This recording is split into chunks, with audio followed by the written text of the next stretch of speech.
என்னங்க எல்லா வீடியோஸ் எல்லாம் வந்து பேட்டரி எப்படி ரெக்கவர் பண்ணுறது அப்படின்றத வந்து பார்த்தீங்களா, என்னென்ன மெத்தடில் எப்படி ரெக்கவர் பண்ணுறோம், என்னென்ன இது.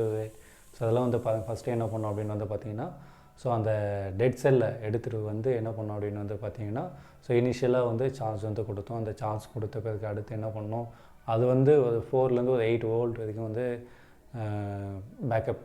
இது கிட்டத்தட்ட 3 நாள் ஆச்சு. ஓகேங்களா, இந்த 3 நாளில் நடந்த ப்ராசஸ் இதெல்லாம் அபோவ் 48 ஹவர்ஸ்.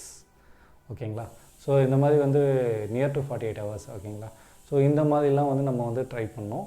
அடுத்து என்ன பண்ணோம் அப்படின்னு வந்து பார்த்திங்கன்னா, அதை கேப்பை ஃபில் பண்ணிவிட்டு டீஅயனைஸ்டு, அதை டிஸ்டில் வாட்டரை வந்து ஃபில் பண்ணி மறுபடியும் வந்து சார்ஜ் பண்ணோம். சார்ஜ் பண்ணோன்னா அது 10லேருந்து ஒரு 11 வோல்ட் வரைக்கும் வந்து பேக்கப் ஆகி அந்த ரேஞ்சில் வந்து நின்றுது. அதுக்கப்புறமா என்ன பண்ணோம் பார்த்திங்கன்னா,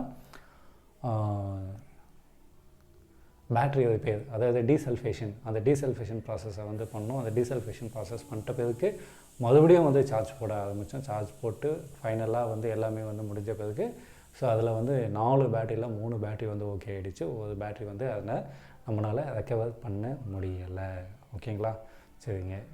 இதுதான் உங்களுக்கு தெரியணும் அப்படின்றது மாதிரி தான். ஸோ இது எல்லா பேட்டரிஸும் ரெக்கவர் ஆகுமான்றதுலாம் கிடையாது. ஸோ நான் வந்து உங்களுக்கு அந்த மேனுஃபேக்சர் இயரோட, ஓகேங்களா, எப்படி இருந்தாலும் அந்த பேட்டரி வந்து போயிட்டு இருக்கும். ஸோ அதை பண்ண முடியுமா அப்படின்னு வந்து பண்ணேன். ஸோ அதனுடைய லோடு வந்து கொடுத்து பார்த்தா தான் அது ரியலாக எப்படி இருக்குதுன்னு தெரியும். ஸோ வோல்டேஜ் வந்துடுச்சு. ஸோ பார்க்கலாம் ஃப்யூச்சரில் அது எப்படி இருக்குது அப்படின்றத உங்களுக்கு வந்து அப்டேட் பண்ணுறேன்.